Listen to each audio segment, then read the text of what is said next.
मुख्य कार्यक्रम की ओर बढ़ने से पहले हम 2 वीडियो क्लिप्स देखेंगे। पहलगाम हमले के बाद हमारे पंत प्रधान नरेंद्र मोदी जी ने आतंकवादी, उनको आसरा देने वाले, उनको ताकत देने वाले सभी को कड़ी भाषा में जो इशारा दिया था या चेतावनी दी थी, वह वीडियो क्लिप हम स्क्रीन पर देखते हैं। साथियों, 22 अप्रैल को जम्मू कश्मीर के पहलगाम में आतंकियों ने मासूम देशवासियों को जिस बेरहमी से मारा है, उससे पूरा देश व्यथित है। कोटि कोटि देशवासी दुखी हैं। सभी पीड़ित परिवारों के इस दुख में पूरा देश उनके साथ खड़ा है। साथियों, इस आतंकी हमले में किसी ने अपना बेटा खोया, किसी ने अपना भाई खोया, किसी ने अपना जीवन साथी खोया है।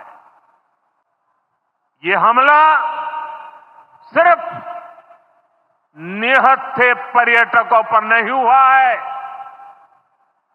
देश के दुश्मनों ने भारत की आत्मा पर हमला करने का दुस्साहस किया है। मैं बहुत स्पष्ट शब्दों में कहना चाहता हूं, जिन्होंने ये हमला किया है, उन आतंकियों को और इस हमले की साजिश रचने वालों को उनकी कल्पना से भी बड़ी सजा मिलेगी। सजा मिलकर के रहेगी।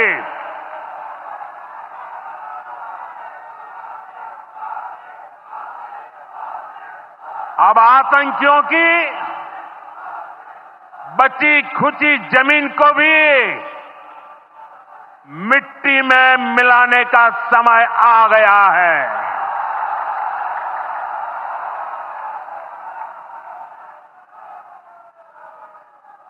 एक सौ चालीस करोड़ भारतीयों की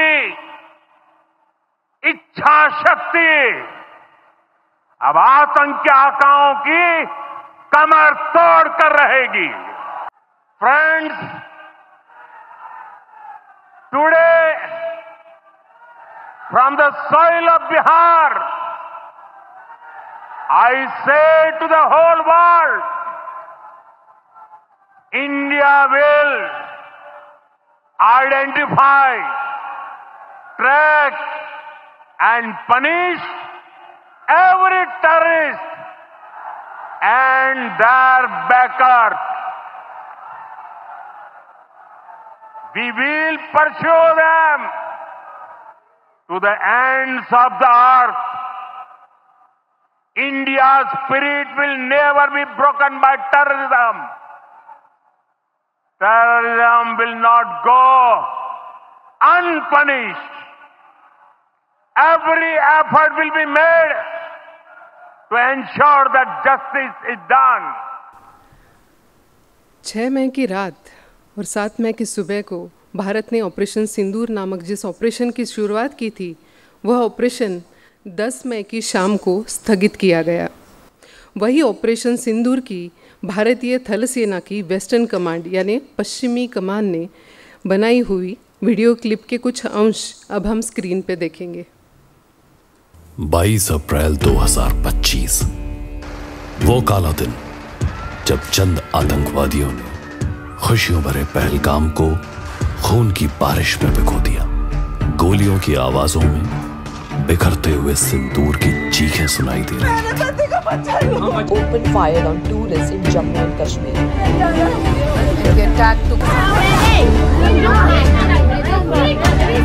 The attack occurred in Pahalgam, a popular tourist destination 26 people have been killed. जिन्होंने ये हमला किया है उन आतंकियों को उनकी कल्पना से भी बड़ी सजा मिलेगी। ऑपरेशन सिंदूर की अदृश्य ताकत स्टेट ऑफ आर्ट लॉजिस्टिक्स यानी कि आधुनिक संभार था और इसका प्रत्यक्ष रूप अनगिनत मिसाइलों का प्रचंड प्रहार था। यह ललकार थी भारतीय सेना के शक्तिबोध को और इसी ललकार का प्रतिकार था ऑपरेशन सिंदूर। ऑपरेशन सिंदूर एक ऐसा अचूक प्रहार था जिसमें शामिल संपूर्ण देश के प्रतिशोध का विचार था। Our response to his attacks on our posts was very violent, and our strikes on the air bases were very precise again and very accurate. And as you know, just about 24 hours after that, begged for the cessation of hostilities.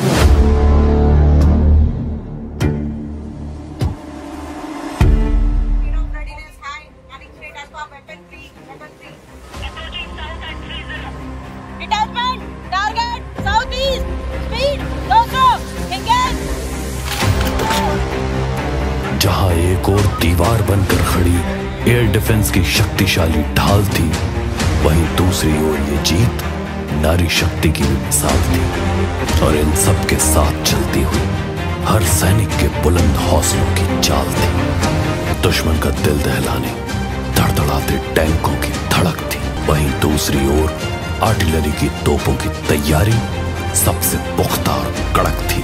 Operation सिंदूर में जहां एक ओर senior commanders का तजुर्बा था, वहीं दूसरी ओर यह सरहद पर डटे हर सैनिक का जज्बा था। ऑपरेशन सिंदूर यंग ऑफिसर्स के नेतृत्व की अग्नि परीक्षा भी थी और सरदार साहिबानों के अनुभव का ऐलान। यह सिर्फ भारत की सेना की ही नहीं, देश की हर बहु बेटी के सिंदूर की भी जीत है और भारत के हर बड़े बूढ़े और बच्चे का सम्मान भी। लेकिन अभी के लिए यह आक्रमण बस पर्याप्त है, समाप्त नहीं। तैयारी अभी भी जारी है और अब की तैयारी पहले से ज्यादा भारी है। हौसलों के साथ साथ अब ड्रोन्स का सैलाब होगा। हर एक नापाक मिसाइल के बदले भारत के ब्रह्मास्त्र का जवाब होगा। हर टैंक का लक्ष्य सिर्फ तेरा विध्वंस होगा। अब की युद्ध ऐसा होगा कि तेरा बचा न कोई अंश होगा। आधुनिक तकनीकों का ऐसा मायाजाल बनकर आएगा, हर मिसाइल का हमला तुझ पर तेरा काल बनकर आएगा। हर सैनिक तेरी मौत बनेगा और तुझे सिंदूर के माने समझाएगा। क्या धर्म है भारत की सेना का, ये भारत का हर फौजी तुझको बतलाएगा। और इसके लिए तैयारी अभी भी जारी है और अब की तैयारी पहले से ज्यादा भारी है। कान खोलकर सुन ले दुश्मन, कितनी भी आतंकी चालें चल ले, ये भारत की सेना है जिसके हौसले कभी नहीं हारेंगे। तू करके देख दोबारा जरूरत, हम फिर से घर में घुस के मारेंगे और अब की पहले से ज्यादा अंदर घुस के पहले से ज्यादा मारेंगे।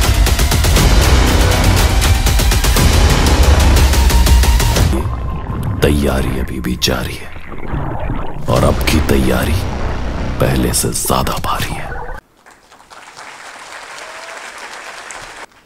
एकदा जोरदार घोषणा देऊया, भारत माता की वंदे वंदे। भारतीय थल सेना वेस्टर्न कमांड यानी पश्चिमी कमान के सहयोग से हमने ये वीडियो क्लिप दिखाई थी। अब हम संवादात्मक सत्र की शुरुआत करने जा रहे हैं। करीबन 4 दशक तक भारतीय थल सेना की वर्दी पहनकर कार्यरत रहे और अपनी निवृत्ति के पश्चात भी अपना समय राष्ट्र कार्य को समर्पित करने वाले ऑपरेशन सिंदूर के दरमियान रक्षा मंत्रालय के प्रमुख सलाहकार रह चुके माननीय लेफ्टिनेंट जनरल विनोद जी कंदारे सर का संवादात्मक सत्र अब संपन्न होगा।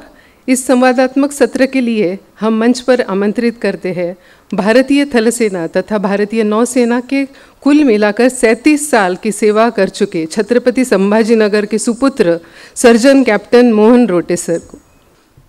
इस संवादात्मक सत्र की शुरुआत करने से पहले देखते हैं lieutenant general Vinod ji Khandare sir पर बनाई गई विशेष video clip.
Good evening everyone.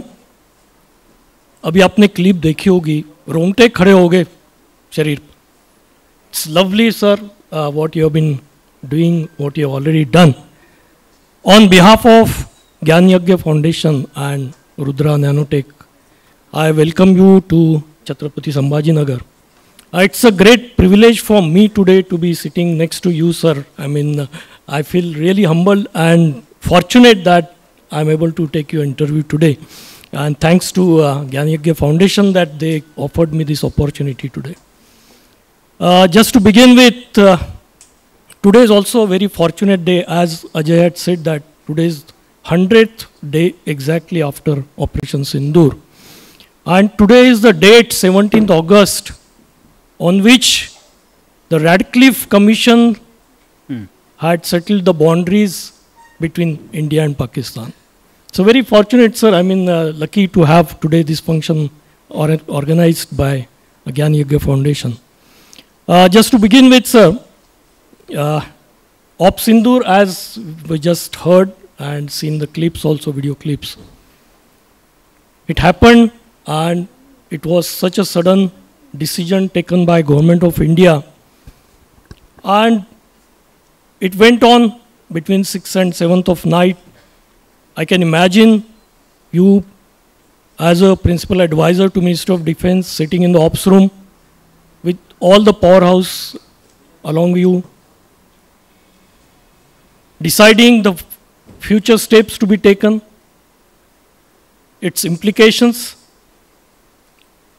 and it went on for 3-4 days, and on 10th, when it was suddenly paused, we as, I mean, I can imagine, and when I was discussing with many civilian friends, everybody had one question, that when the situation was almost win-win, everybody thought that now we are going for launch and going to capture whatever possible territory of Pakistan. But there was a sudden pause. What do you think that, sir? Why it should have happened, and why this decision of pause was taken? Thank you, Mohan, for welcoming me, inviting me. Thank you to all citizens of Chhatrapati Sambhajinagar. You know, such an event that you all have organized is a citizens' initiative which is very rare to see elsewhere. So firstly, my compliments to everyone. And as we start our conversation, I want to tell you that the जो तरीका होता है operation plan करने का और conduct करने का, उसमें हमारा एक अंडरस्टैंडिंग होता है कि सारे ही लोग ऑपरेशंस रूम में होते हैं, ऐसा नहीं होता। कुछ लोग ऑपरेशंस रूम में होते हैं। जैसे मेरी पोजीशन डिफेंस मिनिस्टर रक्षा मंत्री जी के साथ थी सर, तो अरे अलग अलग लेवल पे ये डिस्कशन होता है, so that everyone does not carry only one single approach which may have some problems. तो आप अलग अलग सेगमेंट्स में आप इसको डिस्कस करते हैं। जैसे जब सर्जिकल स्ट्राइक्स हुई थी सर, उस समय भी बहुत अच्छे रक्षा मंत्री थे मनोहर पर्रिकर जी। तो उस समय से हम लोगों ने अनुभव किया कि पाकिस्तान जैसे शत्रु देश, पड़ोसी देश, इसको कैसे सबक सिखाना चाहिए। लेकिन एक चीज़ जो आपने पूछी कि हम लोग रुके क्यों, देखिए आप एक पहली बात ये समझ लीजिए, युद्ध एक सस्ता उपाय नहीं है सर। इसमें बहुत खर्चा होता है। देश की अर्थनीति, देश की आर्थिक स्थिति पे जब भी कोई लड़ाई होती है उसका बहुत बड़ा प्रेशर बनता है। पहले हम ये सोच लें कि हमें देश को कहाँ ले जाना है। हमने सबने क्लियर कर रखा है कि देश को हमें 2047 में एक विकसित देश के रूप में, हमने आने वाली पीढ़ी, जो अभी मैं जब हॉल के अंदर आया मैंने देखा बहुत यंग बच्चे यहाँ पे हैं, ये पीढ़ी है जिसको हमने हैंडओवर करके जाना है ये देश एज अ डेवलप्ड कंट्री। हमारे दिमाग में एक कठिन चॉइस होता है, पाकिस्तान जैसे नॉनसेंसिकल कंट्री के साथ लड़ाई में उलझ जाएं या उसको सबक सिखाएं, उसके बाद अपने काम में दोबारा लग जाएं। जो गलती रशिया यूक्रेन की लड़ाई में हो रही है वो गलती हमने नहीं करनी है। हमें उतना ही, अब आप तो डॉक्टर हैं, आपको भी पता है कितने एंटीबायोटिक्स देने हैं, आपको रिजल्ट क्या लेना है, उसको रिजल्ट के हिसाब से उसको पनिशमेंट देनी चाहिए, और उसके बाद अगर वो दोबारा करेगा तो उसको दोबारा पनिशमेंट दी जाएगी। करेक्ट। तो इसलिए ये कई लोगों का ये सोचना था, और उन लोगों का सोचना शायद देशभक्ति के तौर पे था, लेकिन एक होता है इमोशंस और एक होता है प्रैग्मेटिज्म। प्रैग्मेटिज्म ये कहता है कि आपने अगर किसी को 2 बॉक्स मार दिए, वो नीचे गिर गया, तो उसके बाद उसके छाती पे चढ़ के उसको मरने तक मत मारो। उसके बाद पाकिस्तान का क्या स्वरूप होगा आपको भी नहीं मालूम। क्या आप इसको मारने के बाद एक दूसरे राक्षस को जन्म देंगे? तो आपको बहुत सोच समझ के कितनी पनिशमेंट देनी है और क्यों देनी है। अभी कल जब मैं यहाँ पे एक कॉलेज में बात कर रहा था तो मुझे यही प्रश्न पूछा गया, उसमें मैंने यही बताया कि जो प्रिंसिपल्स ऑफ वॉर होते हैं, जो अभी यहाँ फ्रंट रो में ब्रिगेडियर वीरेंद्र हैं, हमारे कर्नल 2 कर्नल साहब हैं, हम सब जब कैडेट होते हैं तो हमें जो प्रिंसिपल्स ऑफ वॉर होते हैं, 14 प्रिंसिपल्स ऑफ वॉर होते हैं, उसमें फर्स्ट प्रिंसिपल है जो गोल्डन रूल है, selection and maintenance of aim. हमारे देश में प्राइम मिनिस्टर का क्या एम था?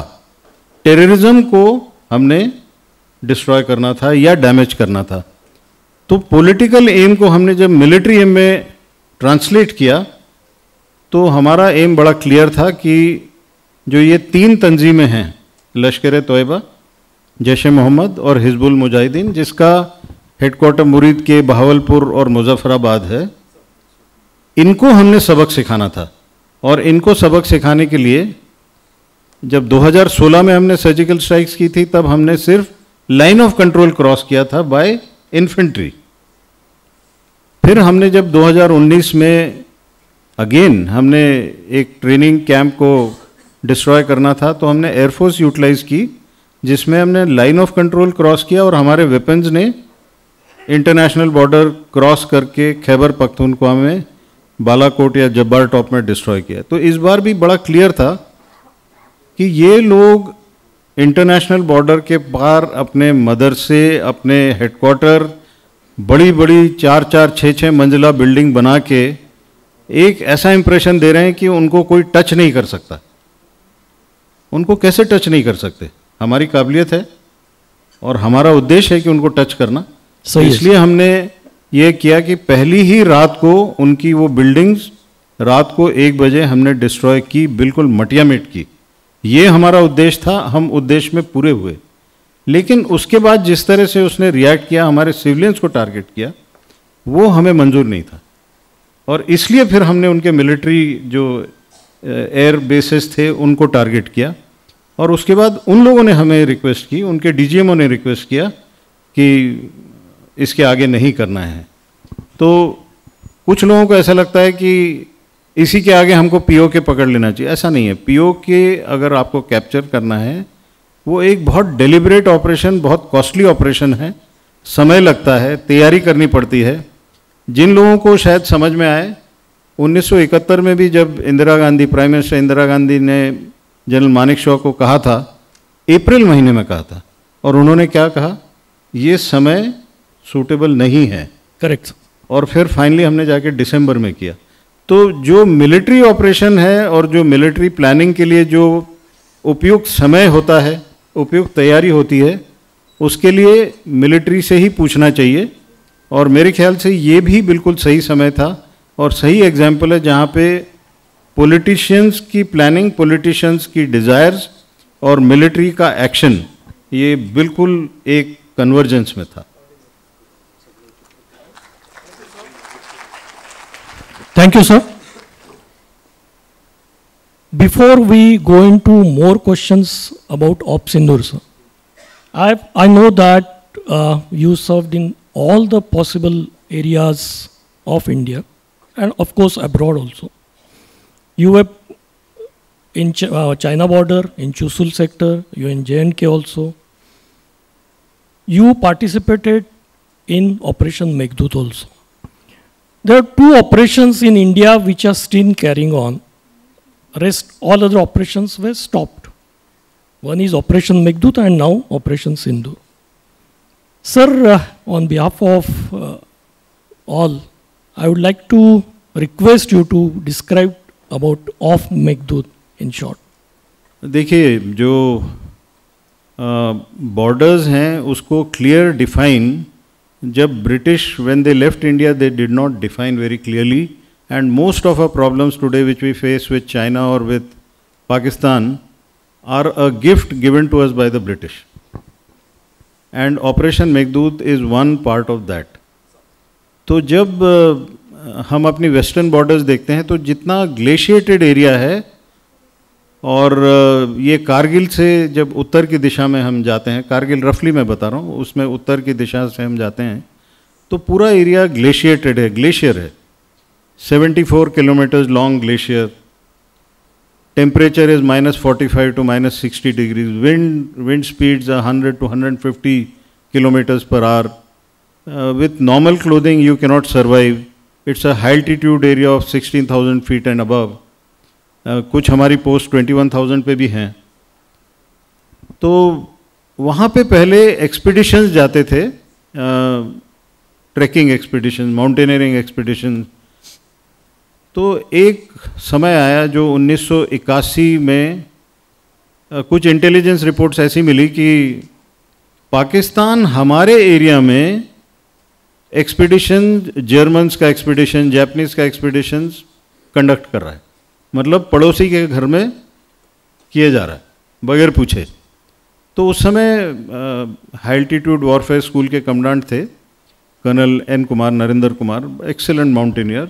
उन्होंने कंचनजंगा भी समिट किया था।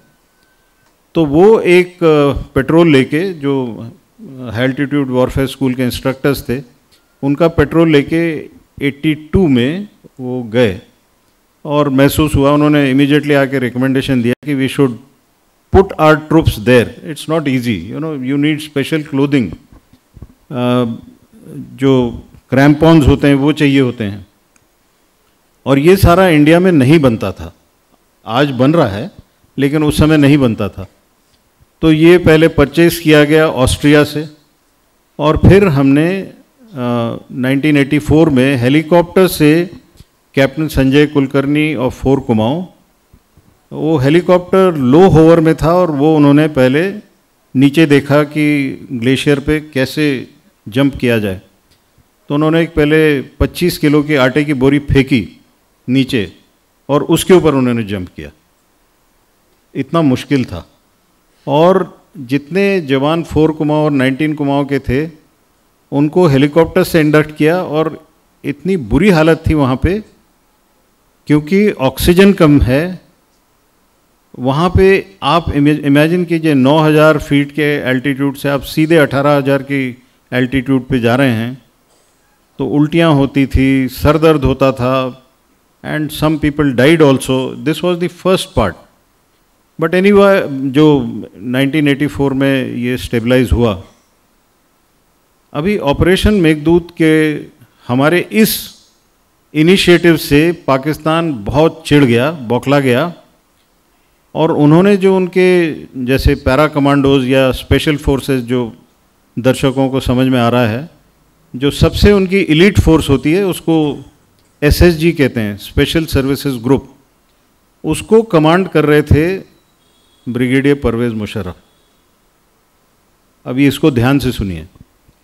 तो 1985, 1986, 1987, 1988 हर साल उन्होंने ग्लेशियर को अटैक किया, और हर साल हमारे ट्रुप्स ने, हमारे बहादुर ट्रुप्स ने अटैक को फेल किया, हर साल। और उसकी वजह से अभी लॉन्ग टर्म में उसका इम्पैक्ट ये हुआ कि परवेज़ मुशर्रफ इतना चिढ़ गया, फाइनली जब वो चीफ बना तो उसने कारगिल ऑपरेशन इसीलिए किया कि उसको कारगिल सियाचिन का बदला लेना था। और वो ऑपरेशन तब से अभी तक इसलिए चल रहा है क्योंकि अगर हमने वो जगह छोड़ी और पाकिस्तान उसके ऊपर आके बैठा तो हमारे काफ़ी कुछ इलाके लद्दाख के हम होल्ड नहीं कर पाएंगे। तो ये ऑपरेशन मेघदूत, जहां आज भी एक ब्रिगेड मतलब तकरीबन 3000 हमारे जवान वहाँ पे हमेशा तैनात रहते हैं। एयरफोर्स और आर्मी एविएशन के हेलीकॉप्टर्स उनको हर रोज़ राशंस पहुँचाते हैं। वहाँ पे मैक्सिमम इतनी मुश्किल कंडीशन होने की वजह से जो आपका सबसे तंदुरुस्त आदमी भी होगा तो वो 10 किलो से ज़्यादा पीठ पे उठा नहीं सकता। वहाँ पे अवलांचेस कंटिन्यूसली आते हैं जिसमें हमारे कई बार नुकसान भी होता है, बहुत ज़्यादा नुकसान होता है। फायरिंग चलती है, आर्टिलरी फायरिंग, ऑटोमेटिक गन्स की फायरिंग चलती है। तो वहाँ पे ख़तरा एक है बर्फ़ की वजह से, और बिकॉज एक ग्लेशियर, जितने ज्योग्राफी के स्टूडेंट्स हैं उनको पता है कि glacier is a moving river of ice. तो जैसे वो मूव करती है, बहुत धीरे मूव करती है, लेकिन वो जो ऊपर आइस होता है वो फटता है, उसको कहते हैं क्रेवास। तो कई बार आप क्रेवास में भी गिरते हैं, और आप क्रेवास में गिरे तो श्योर शॉट आपकी डेथ निश्चित है। तो अब वहाँ पे हमारे देश की तरफ से मैं आपको सबको बताना चाहता हूँ, हमें बेस्ट पॉसिबल राशन मिलता है, उसमें कोई डाउट नहीं है, लेकिन हम उसको खा नहीं सकते हैं क्योंकि हमारे जो ज़बान होती है, टंग, उसके ऊपर एक कोटिंग आ जाती है, तो आपके सारे टेस्ट बड्स डेड हो जाते हैं। तो आपके पास राशन है लेकिन आप खा नहीं सकते उसको। और वहाँ पे जितने भी लोग जाते हैं, नॉर्मली कोई भी हेल्दी से हेल्दी व्यक्ति भी जाएगा तो 3 महीने 6 महीने टेन्योर करके जब वो वापस आता है तो उसका वज़न 10 किलो से 20 किलो के बीच में कम हो जाता है। इतना मुश्किल कंडीशन है ऑपरेशन मेघदूत। तो जो भी आप जब यहाँ पे किसी जवान को मिलें और वो आपको बोले कि मैं ऑपरेशन मेघदूत या सियाचिन से आ रहा हूँ, तो उसको कम से कम एक जादू की झप्पी जरूर दीजिए। सही बात बताई। Thank you very much sir. And जिस एल्टीट्यूड वॉरफेयर स्कूल के बारे में आपने जिक्र किया, I was lucky to be there for 4 years, and Colonel N. Kumar, which again you mentioned, I've served under him also.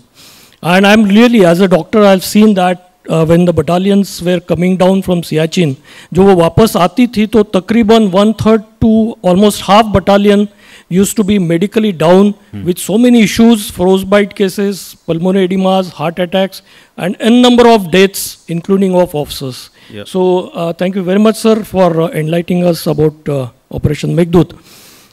Sir, as been shown in the view slides, and been told about you. You got a gallantry medal of, say, Sena medal, and this is possibly your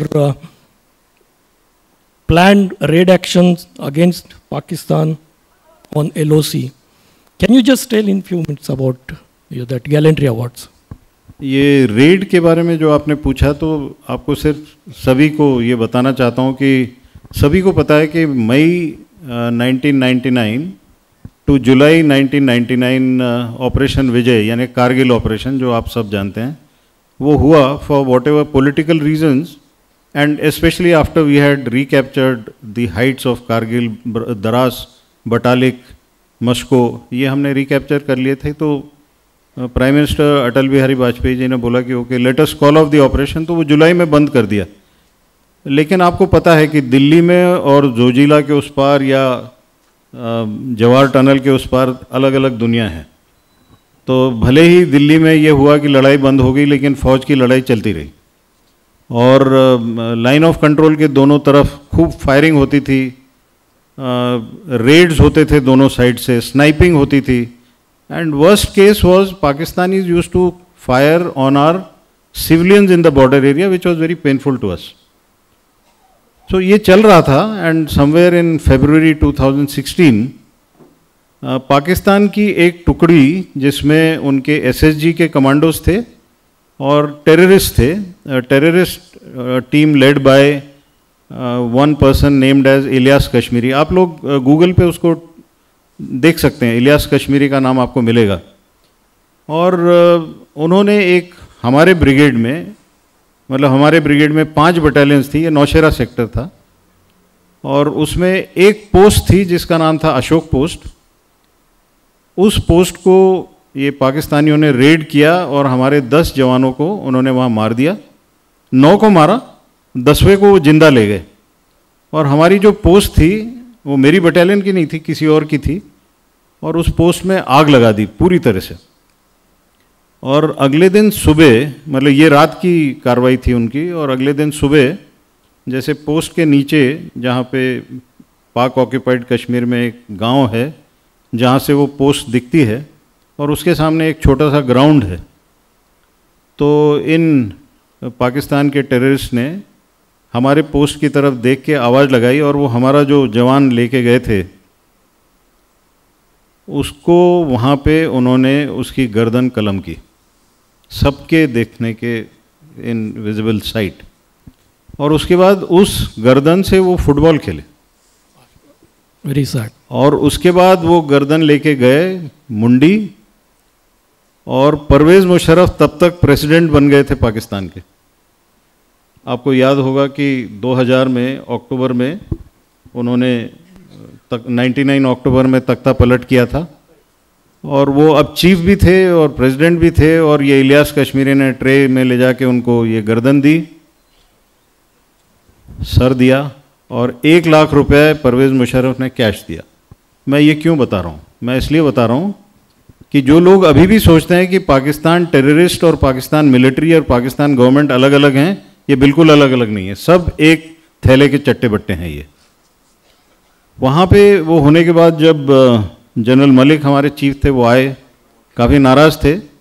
नाराज़ होना स्वाभाविक है क्योंकि ये देश की बेइज्जती एक तरह से थी, और उसके बाद उनको गुस्सा ये भी था कि हमारे जवान को इस तरह से ट्रीट किया गया।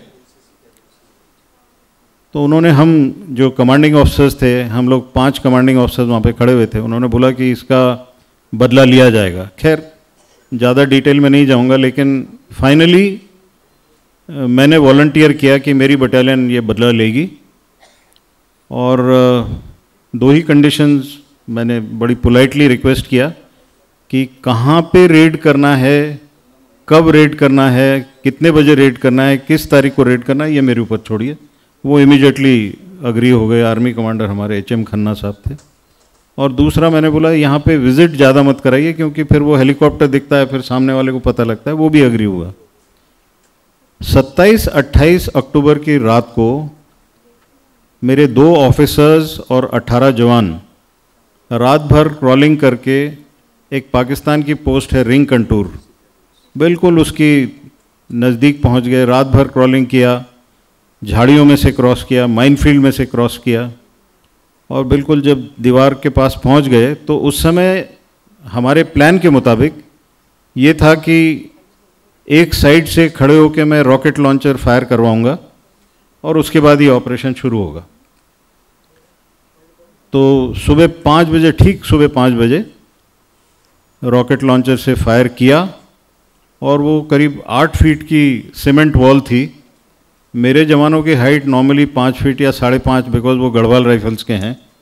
तो हमने वो एक्सप्लोजिव से दीवार ब्लास्ट की, और दीवार ब्लास्ट करते से हमारे जवान पूरे अंदर घुस गए, और हर एक बंकर में चुन चुन के उन्होंने पाकिस्तानियों को, जो उनके सोल्जर्स थे, पूरे पोस्ट में जितने भी सोल्जर्स थे सबको मारा। टोटल 26 पाकिस्तानी सोल्जर्स को मौत के घाट वहीं उतारा। इसका परिणाम ये हुआ कि जो पाकिस्तान का ऑपोजिट जो बटालियन थी, जो हमारे ऑपोजिट बटालियन थी, उसका 15 पंजाब पाकिस्तान आर्मी की, उनके बटालियन कमांडर को अपने पोस्ट से हटा दिया गया। जो ब्रिगेड थी वहाँ पे 4 POK ब्रिगेड, उसके ब्रिगेड कमांडर को हटा दिया गया। तो हमारा अशोक पोस्ट के 10 जवानों का बदला complete. That's really great, sir. I mean, we can imagine what situation you must have gone through. Yeah. And all of us, in fact, sitting in the crowd, realized what exactly operation you carried out. Now, we'll come back to, sir, Op Sindoor, what is today's main topic. We'll get back to those days where exactly the operation took place. And after 22nd April attack, after 14 days, when the decision was taken on the 6th and 7th night, what was the scene there in the ops room, sir? When it's very, we are very lucky to have sir here, because we'll be literally, I mean, they call it as tigers mouth से सुनने को मिलेगा। चश्मदीद गवाह जिन्होंने decisions लिए on जिसके ऊपर आगे की कार्रवाई हुई, एंड जो हमने हासिल किया है आज, ना ही नेशनल लेवल पे, इंटरनेशनल लेवल पे जो आज हिंदुस्तान का सम्मान जो मिला है हिंदुस्तान को, उसके पीछे के पर्दे के पीछे के ऑपरेशन रूम में जिन्होंने ये सारे डिसीजंस लिए, उसमें के एक general Khandare. Can you just tell me sir what exactly the scene was there in that night? एक गवर्नमेंट का डायरेक्टिव रहता है कि ऑनगोइंग ऑपरेशन के बारे में नहीं बताना चाहिए, लेकिन मैं किसी को डिसअपॉइंट नहीं करूंगा। मैं आपको ये बताऊंगा कि जब हमने सर्जिकल स्ट्राइक्स की थी उस समय क्या सिस्टम था, और फिर आप उसको इमेजिन कर सकते हैं। क्योंकि अगर मान लीजिए ऑनगोइंग ऑपरेशंस के बारे में कोई बताता है तो उसकी पेंशन बंद हो जाती है। तो मुझे पक्का मालूम है कि आपका एनजीओ तो मुझे पेंशन नहीं देगा। okay. लेकिन मैं आपको बताता हूँ कि ताकि आप लोगों को समझ में आ जाए कि कैसे होता है। जैसे आप चलिए आपको ले जाते हैं, जब 2016 में सर्जिकल स्ट्राइक्स की थी हमने, तो उस समय हमने क्या किया। तो प्रधानमंत्री जी वही थे, एनएसए अजीत डोभाल जी भी वही थे जो आज हैं, तो आपको समझ में आएगा कि कैसे हुआ। लेकिन जैसे महाभारत में सच भी बोला गया, झूठ भी बोला गया, लेकिन उसको सच माना गया, तो वैसे ही आप सुन लीजिए इसको।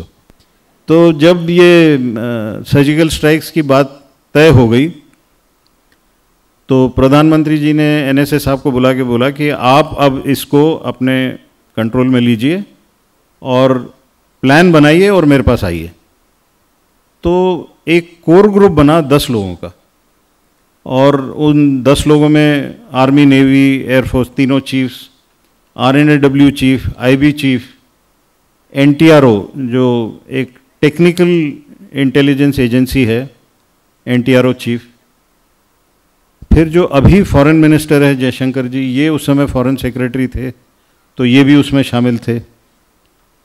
फिर डीजीएमओ जनरल रणबीर सिंह वो थे, मैं डीजीडीआईए था, और एनएसए साहब, ऐसे कुल मिला के हम लोग 10 लोग थे।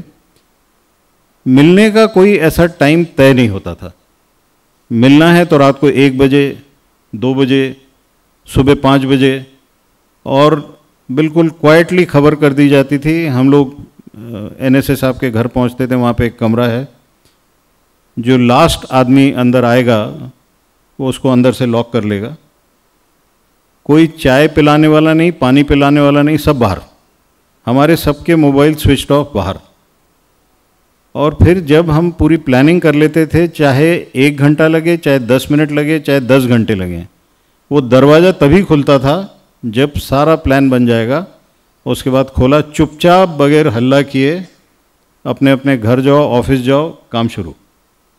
और उस समय पे ये तो प्लानिंग चल रही है, लेकिन बाकी दुश्मन पे लगातार नज़र रखनी पड़ती है। तो उस समय दिन में 2 बार रिटर्न रिपोर्ट्स प्राइम मिनिस्टर को जो दी जाती थी वो मैं तैयार करता था, जिसमें RNAW, IB सबके रिपोर्ट्स कि पाकिस्तान की नेवी क्या कर रही है, पाकिस्तान की एयरफोर्स क्या कर रही है, पाकिस्तान की आर्मी क्या कर रही है, पाकिस्तान की पुलिस क्या कर रही है, टेररिस्ट क्या कर रहे हैं, चाइना क्या कर रहा है। ये सारा पूरा दिन में 2 बार NSA साहब PM के पास ले जाते थे। तो सुबह वो ले जाते थे 9 बजे, जिसकी रिपोर्ट हम रात को 3 बजे से बनाना शुरू करते थे, क्योंकि रिपोर्ट बनाना कंपाइलेशन नहीं होता है। कंपाइल करने के बाद उसको एनालाइज करना पड़ता है, और एनालाइज करने के बाद नीचे असेसमेंट लिखना पड़ता है। 90% of the time the prime minister will read only the assessment. तो आपको इतना एक्यूरेट होना चाहिए, और यहाँ पे गलती होने का स्कोप नहीं है। तो सुबह 9 बजे एक बार वो देखते थे और शाम को 5 बजे देखते थे। तो round the clock such things happen. तो जैसे आपने बोला ऑप्स रूम में क्या चलता है, ये मैंने आपको शायद 10% चीज़ बताई है। Thank you very much, sir. I know due to restrictions, yes, as you mentioned, I'm also involved in that. We might lose some pension of ours, and we don't want to lose, obviously. But as a general public, sir, definitely this thing will be in everybody's mind. In such scenario, when these things are happening at border, everybody's ready, all forces are ready for attack. There is a will in everybody's mind कि कुछ होना चाहिए पाकिस्तान के against. और उस वक्त आप जब ऑप्स रूम में बैठे होते हो तो वहाँ पे सिचुएशन टेंस होती है या कैसे? I mean, can you just explain in few words?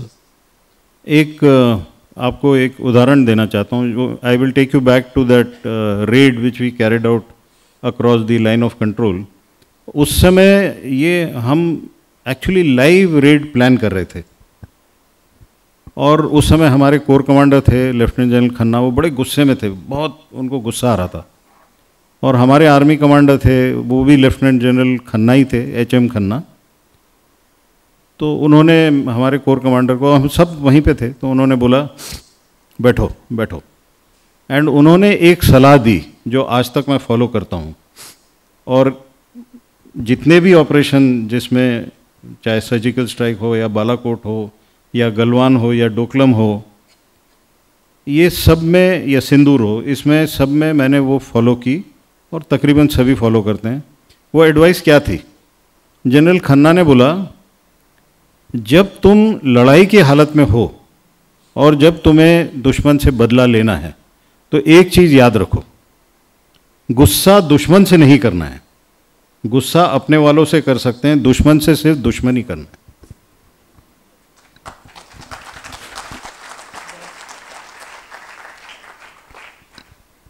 That's great, sir. I mean, as a ex-defense person also, and as a citizen, these things keep coming to our mind. And so you had such wonderful appointments, very responsible appointments, I must say. And all of us will agree that you proved whatever responsibilities were given to you. As a principal advisor to Ministry of Defense, planning all these operational, tactical and strategic level planning, especially during Ops Sindoor, can you just say a few words about your exact role as a principal advisor? See, it was very simple. Principal advisor, I was just an advisor. करने वाले बाकी सारे दूसरे थे.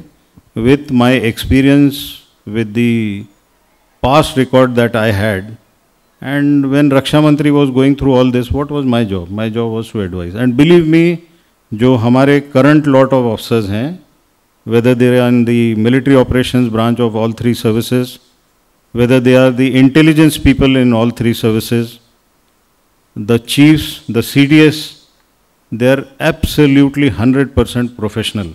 उन्होंने जो planning की, उन्होंने जो एग्जीक्यूशन का प्लानिंग किया, और जिस तरह से लाइन ऑफ कंट्रोल पे आर्मी ने काम किया, जिस तरह से समुद्र में नौसेना ने काम किया, और वायुसेना का काम तो आपने सबने देखा।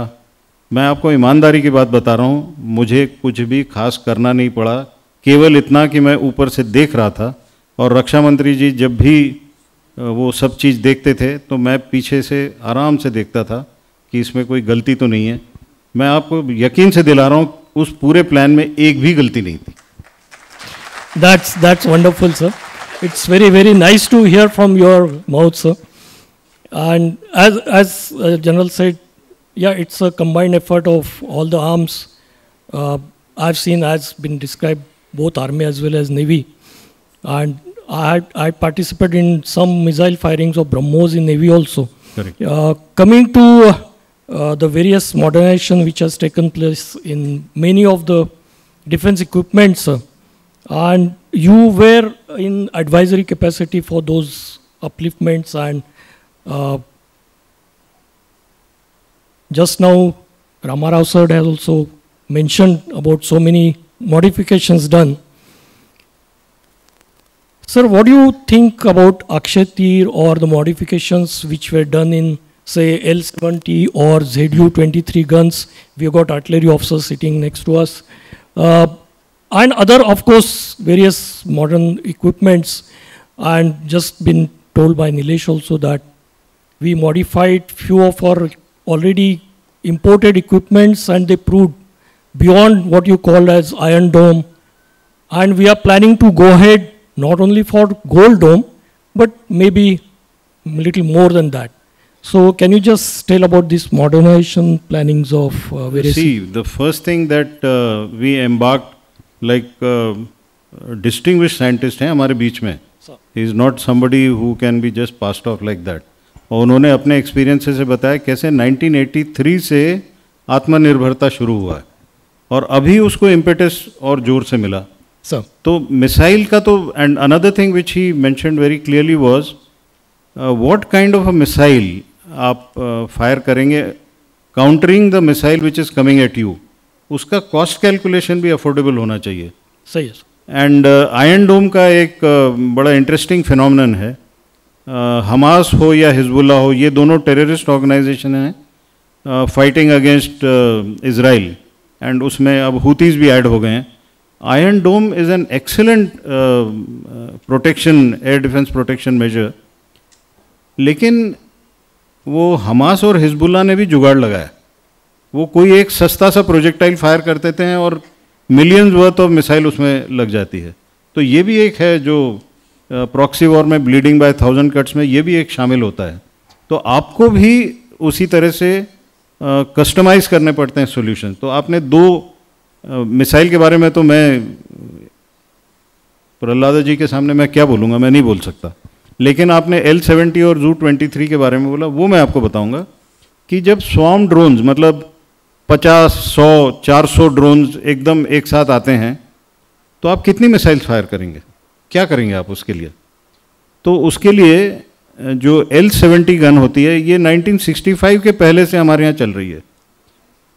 L-70, ZU-23 ये ट्विन बैरल गन होती है.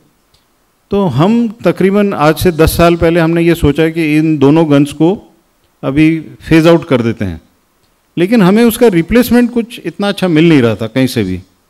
तो हमारे जो एयर डिफेंस गनर्स हैं जिन्होंने पूरी ज़िंदगी उसमें बिताई, उन्होंने 3 उसमें मॉडिफिकेशन किए, केवल 3. और पहला वाला था कि जो साइट थी, जो एक्चुअली ओपन मैनुअल साइट थी, उसमें डिजिटल साइट बनाई, इंडिया में ही बनाई, बाहर किसी की मदद नहीं ली.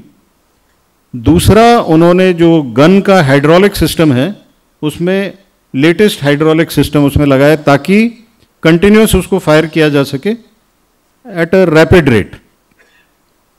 और तीसरा बड़ा इंटरेस्टिंग उसमें एक मॉडिफिकेशन किया जिसको हम एक्चुअल जुगाड़ कहते हैं. जो अम्निशन था, जो पहले एक सिंगल शॉट जाता था, उसमें ये नॉर्मल अगर कोई शिकार करना चाहता हो या जिसको जानकारी हो, एक 12 बोर का कार्ट्रिज आता है जिसमें छर्रे होते हैं, तो एक जगह पे, और उसमें हाँ फ्यूज़ में मॉडिफिकेशन किया गया और वो छर्रे एकदम निकलते हैं। तो अगर दुनिया भर के ड्रोन आ रहे हैं और वो आपने फायर किया तो जितने छर्रे जितने ड्रोन्स में लगेंगे वो सब गिरेंगे नीचे। तो ये सस्ता सुंदर टिकाऊ उपाय था और ये काम किया, इससे काम हुआ।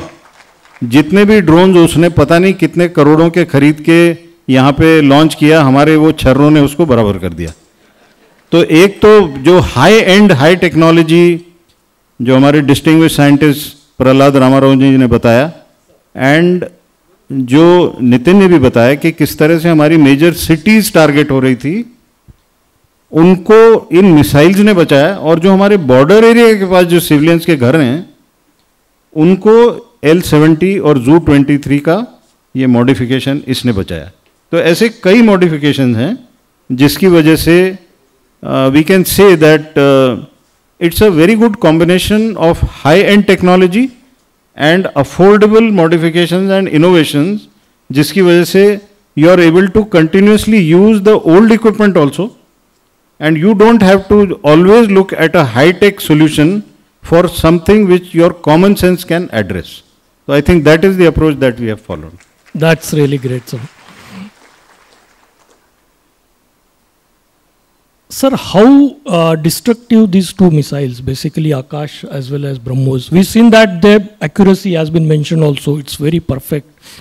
But for a layman, I mean, how much capability they've got to destruct a target? देखिए, आकाश तो clearly what you heard him speaking and what you heard Nitin also speaking, आप आकाश में फायर कर रहे हैं, you are targeting the enemy aircrafts and you heard the chief of air staff giving out how many fighter aircrafts we have brought down. The bigger aircraft which is the AWACS जिसको हम बोलते हैं, airborne warning and control aircraft, huge, that is the American one, and ये तो obviously the result is fantastic, उसमें कोई मुझे doubt नहीं है। And this is all made in India, इसका मतलब जितनी भी आपको चाहिए आप यहीं बना रहे हैं, तो डिस्ट्रक्टिव भी है और कंटिन्यूस आपका लॉजिस्टिक सप्लाई भी है, उसमें अफोर्डेबल भी है। आप डिपेंडेंट नहीं है कि आज ट्रम्प साहब का मूड खराब है तो आपको मिसाइल नहीं मिलेगी, आप अपने बल पे कर रहे हैं काम। ये प्योर इंडियन है। अभी ये ब्रह्मोस जो आपने बताया, this is a very great model that we have adopted which is a joint venture. Russians के साथ इंडियन कंपनी और ये दोनों मिलके the main stakeholder in that is Indian company and secondary stakeholder is the Russian. ये supersonic cruise missile है, इसके तीनों वर्जन हो गए, ग्राउंड से भी है, एयर से भी है और navy from the sea also. अब ये जो सुपरसोनिक क्रूज मिसाइल है, इसको डिटेक्ट करना और उसके बाद इसको डिस्ट्रॉय करना, ये बहुत मुश्किल काम है। अब ये जब हमने उनके टारगेट किए, क्या क्या टारगेट किया, और उसमें आप अगर टेररिस्ट कैंप्स को देखें तो हमने स्कैल्प मिसाइल यूज़ किया वहाँ पे, तो वो इम्पोर्टेड था। हमारा खुद का हमने आकाश यूज़ किया और जॉइंट वेंचर का हमने ब्रह्मोस यूज़ किया। तो हमने तीनों कॉम्बिनेशन अपने लिए यूज़ किए और नेट रिज़ल्ट क्या हुआ? नेट रिज़ल्ट ये हुआ, पाकिस्तान के तीनों जो तंजीम थे उनका इकोसिस्टम हमने इन मिसाइल से डिस्ट्रॉय किया। हमारा एक भी पायलट या एक भी प्लेन लाइन ऑफ कंट्रोल या इंटरनेशनल बॉर्डर क्रॉस करके नहीं गया, ये सिर्फ हमने मिसाइल्स ही यूज़ किए। ग्राउंड वर्जन भी हमारा कोई सोल्जर पार नहीं गया। ये है latest high tech war which India has demonstrated its capability. अभी तक हमेशा हम हाईटेक वॉर की बात करते थे तो हम गल्फ वॉर में अमेरिकन की टोमाहॉक मिसाइल्स की बात करते थे, हम इजराइल की मिसाइल्स की बात करते थे।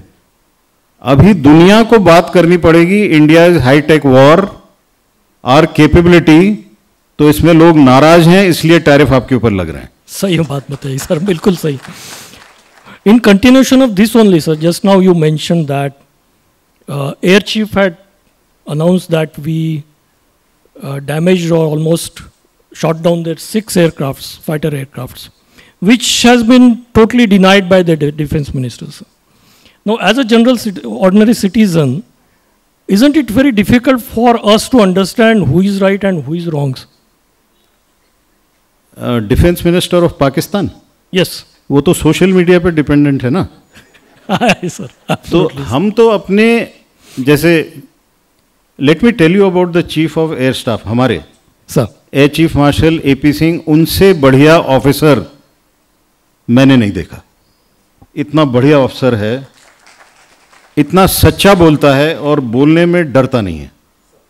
उन्होंने कैसे बताया? उन्होंने क्लियरली बोला है कि जब हम रडार के ऊपर एनिमी एयरक्राफ्ट को स्पॉट करते हैं और उसके बाद हम मिसाइल फायर करते हैं, तो वो मिसाइल जब तक उस स्पॉट को हिट नहीं कर देती है तो वो ब्लिप रहता है, और वो जब हमारी मिसाइल उसको हिट कर देती है तो वो ब्लिप चला जाता है.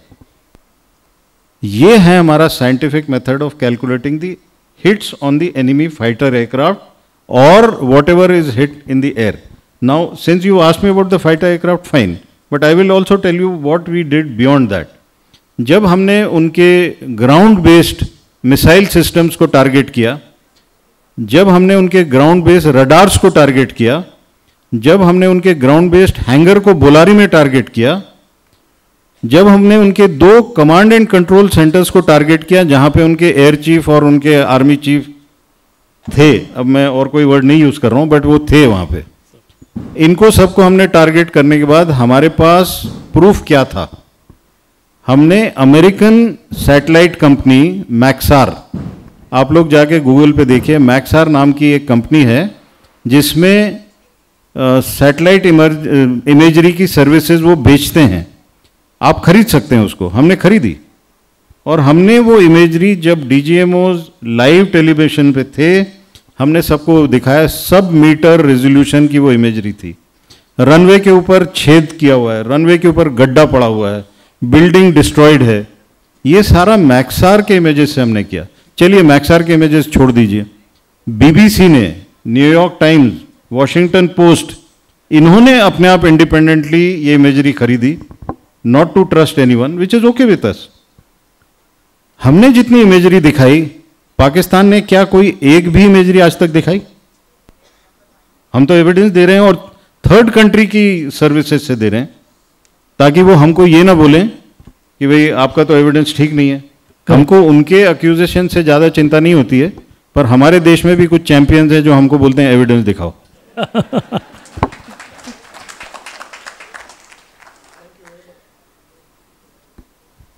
Thank you sir. As we just discussed about the pause of Op Sindoor, sir.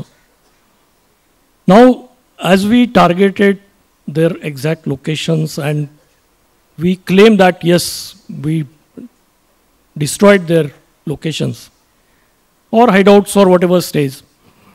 Sir, after this particular targeting their locations, is there any significant reduction of reports of crossing or terrorist action which are notable?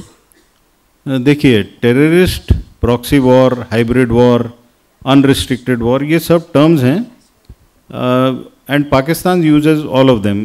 If you recollect, Zulfikar Ali Bhutto, quite a few of the children here were not even born when he was hanged till death. वो prime minister थे उनके. ये पाकिस्तान आपका एक ऐसा पड़ोसी है जो हमेशा आपको सरदर्द देगा, इसमें किसी को कोई शक नहीं होना चाहिए. उनका बिहेवियर हमेशा ऑकवर्ड रहेगा. वो जितनी मार खाएगा उसके बाद दोबारा उठ के खड़ा होगा और कुछ ना कुछ फिर करेगा. जब जुल्फिकार अली भुट्टो ने बोला था कि we will bleed India by 1000 cuts, उसका अर्थ क्या है? आप मुझे कितनी ही सजा दो, मैं फिर उठ के आपको कुछ ना कुछ तंग करूंगा. अब इशू ये है, आप एक डेमोक्रेटिक स्टेट हैं, आपको अपने लोगों का वेलफेयर देखना है, आपको अपनी इकोनॉमिक ग्रोथ देखनी है. क्या आप एक पुलिस स्टेट बन सकते हैं जैसे पाकिस्तान है? पाकिस्तान की खूबी ये देख लीजिए, नेगेटिव वे में बोल रहा हूँ, पॉजिटिव नहीं है वो. उनका कोई प्राइम मिनिस्टर 5 साल नहीं रहता है. वो इलेक्ट होता है, सिलेक्ट होता है, जो भी होता है, उसके बाद या तो वो सऊदी अरेबिया भाग जाता है, या उसको जेल में बंद कर देते हैं, या उसको लटका देते हैं, और जो नहीं लटक पाए, जो एक्स प्राइम मिनिस्टर है, उसको आतंकवादी उड़ा देते हैं। तो वहाँ पे पॉलिटिशियन बनना बहुत ही डेंजरस जॉब है। हमारे यहाँ पे पॉलिटिशियन बनना एक कॉमन काम है। तो दोनों देशों में फ़र्क देखिए आप सर। और उससे बड़ा फ़र्क आप देखिए, वहाँ पे उनका जो साइंटिस्ट एक न्यूक्लियर बॉम्ब या एटॉमिक बॉम्ब बनाता है बाहर से चोरी करके, उसको जेल में डाल दिया जाता है। ट्रू। हमारे यहाँ पे जो बनाता है बगैर चोरी किए हुए, वो प्रेसिडेंट बन जाता है। तो पाकिस्तान अपना व्यवहार वैसा ही रखेगा जैसे उसका स्वभाव है सर, हम वैसे ही रहेंगे जैसे हमारा स्वभाव। Thank you sir. Sir, recently we've seen that in Ukraine and Russia conflict, Operation Spiderweb, which was carried out by Ukraine, it was a very, Russia was taken for a surprise by loss of so many fighter aircrafts by just few of their drones. Are we evolving our warfare strategy after having that experience? ये brigade commander सामने बैठे हैं, मैं इनकी secret नहीं बताऊंगा, but we are evolving a lot of things. And this is my point to every citizen here: have full faith and trust in the people who wear uniform. Have full faith in your leadership, which is elected by you. And this is India. This is not some other country which is, जिसको बनाना Republic हम बोलते हैं। सिर्फ ये है कि आने वाली पीढ़ियों को, और ख़ास तौर पे जो फ्यूचर जनरेशन है हमारी, उनको एक तरीके से सोचना चाहिए कि कोई सेट पीस सॉल्यूशन नहीं है। आने वाली लड़ाई अलग किस्म की है। जैसे आपने स्पाइडर वेब के बारे में बोला, 4000 किलोमीटर अंदर भेज के आप डेप्थ एरिया में, अब उसका मतलब ये है कि आप लोगों को भी सोचना है। आप छत्रपति संभाजी नगर में बैठ के ये मत सोचिए कि आपके ऊपर कुछ नहीं होगा, आपको भी तैयार रहना है। और आप सभी देश की आंखें हैं, देश के कान हैं।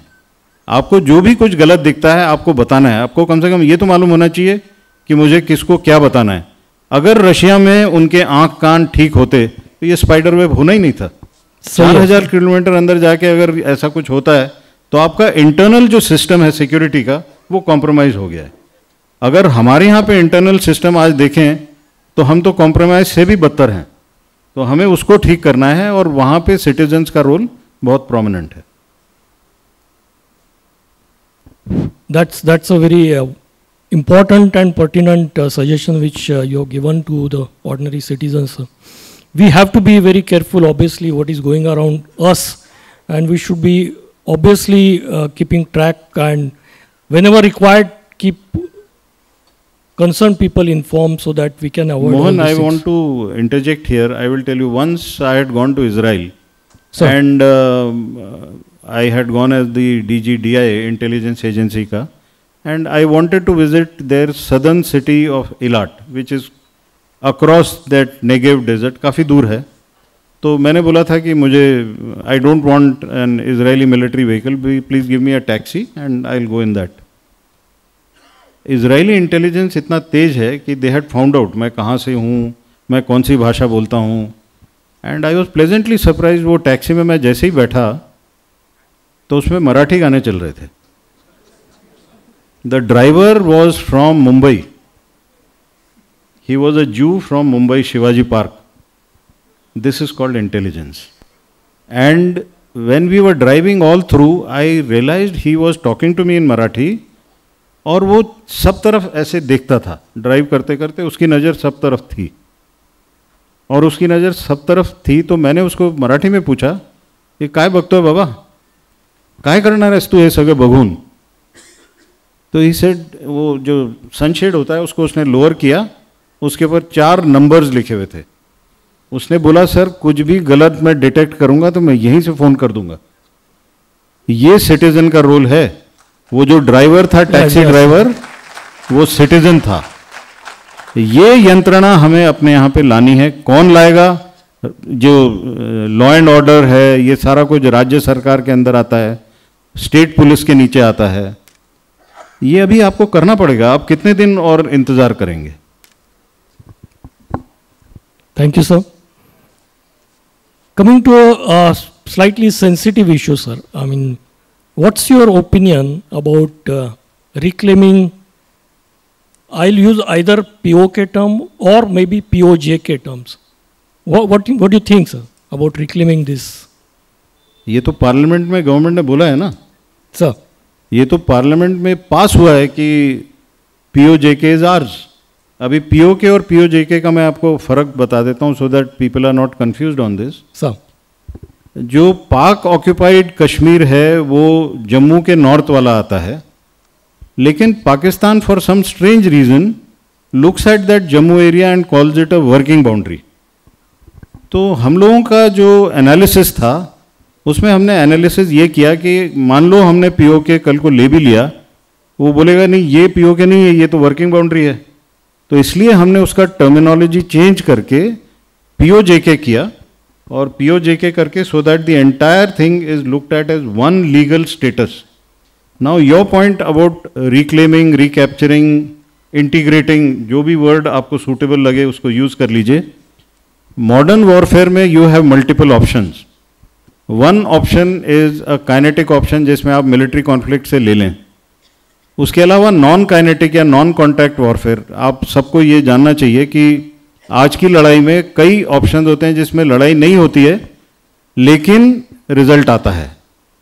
रिजल्ट कई बार आता है because of unknown man, result कई बार आता है बिकॉज ऑफ वहां पे कुछ रिवोल्ट हो जाए. ऐसे बहुत ऑप्शंस हैं हमारे पास. We should keep all options open.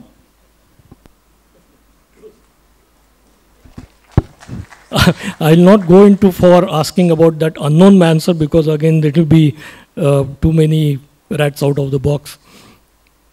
Sir, considering the current geopolitical conflicts among many countries, do you think that we are slowly approaching towards Third World War?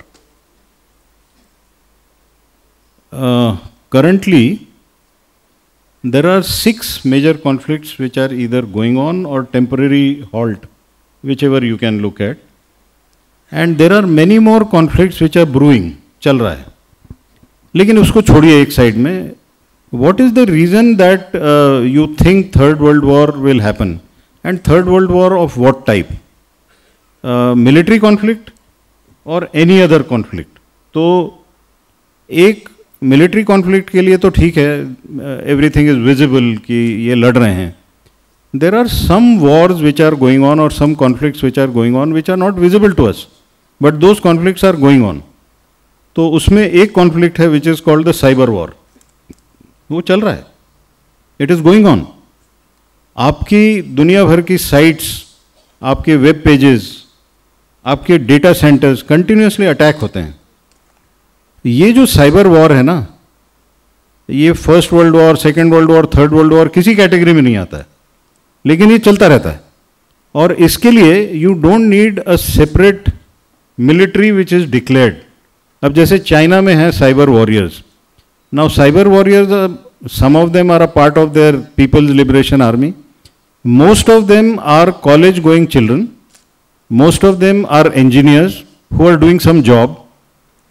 And जैसे ही कुछ होता है चाइना के अगेंस्ट, वो किसी ऑर्डर के लिए वेट नहीं करते हैं. They jump on to the source जहाँ से चाइना के अगेंस्ट कुछ बोला गया है, चाहे सोशल मीडिया पे है, चाहे मेन स्ट्रीम मीडिया पे है.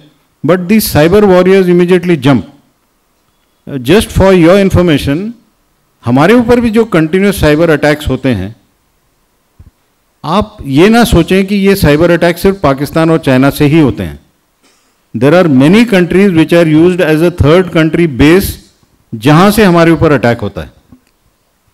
अब ये अटैक कौन करा रहा है ये डिटरमिन करना बड़ा मुश्किल है, because there is a network जहां पे 2-3 कंट्रीज के थ्रू वो साइबर अटैक हमारे ऊपर आता है किसी वेबसाइट के ऊपर. तो आपको इस समय क्या करना है, आपको अपना साइबर डिफेंस मजबूत करना है. और यहाँ पे again every citizen is important, क्योंकि अगर आप अपना लैपटॉप, अपना डेस्कटॉप, अपना मोबाइल इसको सिक्योर रखेंगे, और आपको लालच दिया जाता है इन साइबर वॉर में, और ये एक इंग्रेडिएंट है थर्ड वर्ल्ड वॉर का. क्योंकि अगर आपने किसी का डेटा ले लिया या किसी को पैरालाइज कर दिया तो वो क्या लड़ाई लड़ेगा. एक छोटा सा देश है एस्टोनिया करके, 2007 में उन्होंने ऐसा कुछ किया जिससे रशिया नाराज हो गया. रशिया ने उसके बाद बोला ठीक है आपको सबक मिलेगा। 7 दिन तक एस्टोनिया के एटीएम नहीं चले, उनकी एनर्जी पैरालाइज हो गई, उनकी मोबिलिटी पैरालाइज हो गई, वो हिल नहीं पाए बिल्कुल, पानी बंद हो गया। रशिया ने बोला मैंने नहीं किया है, लेकिन 7 दिन तक उनको हिलने नहीं दिया। आज भी रशिया बोलता है मैंने नहीं किया है। उससे सबक क्या सीखा? या तो एस्टोनिया के पास एक तरीका था कि मैं डर जाऊं, उन्होंने भी डरने का ऑप्शन नहीं रखा और उन्होंने अपना पूरा डेटा रेप्लिकेट करके एक थर्ड कंट्री लग्जमबर्ग में रख दिया। आप हमेशा सॉल्यूशंस ढूंढना चाहिए। एक साइबर वॉरफेयर है और एक अगला वॉरफेयर जो कंटिन्यूसली चलता है वो इंफॉर्मेशन वॉरफेयर। हमारे यहाँ पे ऐसी ऐसी इंफॉर्मेशन बाहर से आती है, कुछ यहीं पे जनरेट होती है जो देश के खिलाफ होती है। ये भी तो वॉरफेयर है। इसके लिए कोई अलग से तैयार नहीं करने पड़ते हैं, कुछ चैंपियंस हमारे यहीं से तैयार हो जाते हैं। तो ये they are also part of the other side. जो जनरल रावत हमेशा बोलते थे we have to face 2.5 front, वो ये हाफ फ्रंट वाले हैं सर। तो third world war if you ask me it is in progress. Thank you, sir. Sir, during Operation Sindoor, we realized that it just lasted the first attack on between 6 and 7 night for about say 20-24 minutes. And first tweet was done by Honorable Defense Minister around 1:34-1:35 minutes. But surprisingly, there were tweets going on social media. And I was going through Google and I found out that the first tweet was given by one Pakistani at 1:20, that is 1:2 at night. He just said that yes, fighter aircrafts are on and they're targeting in possibly Pakistan. So this use of social media, especially mobiles and all, what do you think, sir? I mean, what we should have, what type of habits we should develop or considering all these latest technologies? Honorable Raksha Mantri Rajnath ji tweeted, you're right. And then I was observing and Pakistani started targeting that tweet, जिसको trolling हम कहते हैं. And then within an hour I tweeted. My intent of tweeting was to take away all that rubbish which was going on that other tweet, and it happened. So all these Pakistani handles and even some from inside here, they started trolling me. This is new form of warfare. This is what will happen. तो आपको वहाँ पे भी जो information space है, जैसे आपकी border के पास बैटल स्पेस होती है, कॉम्बैट स्पेस होती है, तो वैसे ही इंफॉर्मेशन स्पेस होती है। और जब आप इंफॉर्मेशन स्पेस में आप ट्वीट करते हैं तो what you have done is you started your journey on the information highway, और उस हाईवे पे आपको टारगेट किया जाता है। अब यहाँ पे काफ़ी सिटीजन्स हैं जो आके राजनाथ जी को भी या मुझे भी बोल रहे थे सर वेल डन, कॉन्ग्रेचुलेशन, लेकिन जो पाकिस्तान के या थर्ड पार्टी जो ट्रोलिंग हो रही थी उनको ये लोग टारगेट नहीं कर रहे थे। तो अभी ये नई लड़ाई में इंफॉर्मेशन हाईवे या इंफॉर्मेशन स्पेस में भी लड़ाई लड़ना सीखना पड़ेगा कॉमन सिटीजन को भी।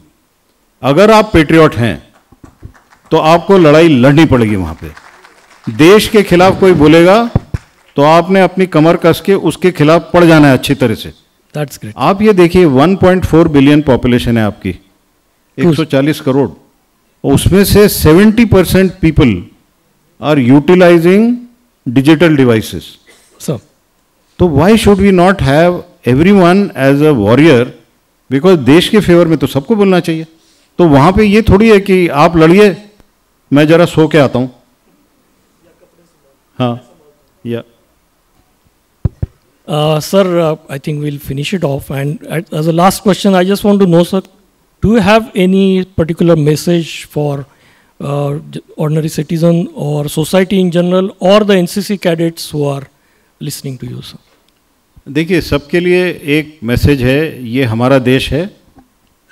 हमारे देश की जो स्वतंत्रता हुई है, और उस स्वतंत्रता को आप देखिए 1947, चाइना उसके 2 साल बाद स्वतंत्र हुआ, इजराइल 1 साल बाद हुआ, जापान पूरी तरह से 1945 में डिस्ट्रॉय हो गया था, जर्मनी 1945 में डिस्ट्रॉय हो चुका था, उनकी जगह कहाँ है और हमारी जगह कहाँ है? अगर वो एक पर्टिकुलर लेवल पे पहुंच गए हैं तो उसका क्या कारण है? अब ठीक है, हमारे यहाँ पे पिछले 70-80 साल में जो भी हुआ होगा, लेकिन अभी कम से कम अभी हमें ये बताया गया है, सबको बता दिया है कि जब 100 साल पूरे होंगे 2047 में, तो उस समय तक हमको डेवलप्ड कंट्री बनना है। मतलब आपसे पूछा नहीं है कि बनना है कि नहीं, आपको बता दिया गया है कि आपको बनना है, और ये फ्यूचर जनरेशन के लिए हमारी जवाबदारी है। और अगर हमारी जवाबदारी है, हम सबको काम ज़्यादा करना पड़ेगा, डायरेक्शन आपको बता दी गई, स्पीड बढ़ानी पड़ेगी। अब आप देखिए चाइना में वर्क कल्चर क्या है, वहाँ पे एक टर्म यूज़ होता है 996, मतलब 9 to 9, मॉर्निंग 9 to इवनिंग 9 तक काम करना है, 6 days a वीक। हमारे यहाँ पे किसी ने, एक बड़े फेमस इंडस्ट्रियलिस्ट L&T, उन्होंने बोला कि ज़्यादा काम करना पड़ेगा, पूरी दुनिया उनके पीछे पड़ गई। तो ये जो सोच है कि कोई और काम करेगा मैं मज़े करूँगा, या दूसरी चीज़ कि हम विकसित भारत होंगे तो हम सिर्फ विकसित की बात करेंगे। अभी कितने लोगों ने यहाँ पे शुरू में बोला कि आप विकसित हैं, प्रहलादा जी ने बोला कि आप विकसित हैं, लेकिन आप अगर सिक्योर नहीं हैं तो आपके उस विकसित होने का अर्थ क्या है? आप 2047 में विकसित होंगे और दोबारा आप गुलाम बनेंगे क्योंकि आप सिक्योर नहीं हैं। तो हमें विकसित भारत, सुरक्षित भारत दोनों साथ में लेके चलना है, और इसमें हर एक व्यक्ति का देश में योगदान करना है। फंडामेंटल राइट्स आप सबसे पहले जानते हैं।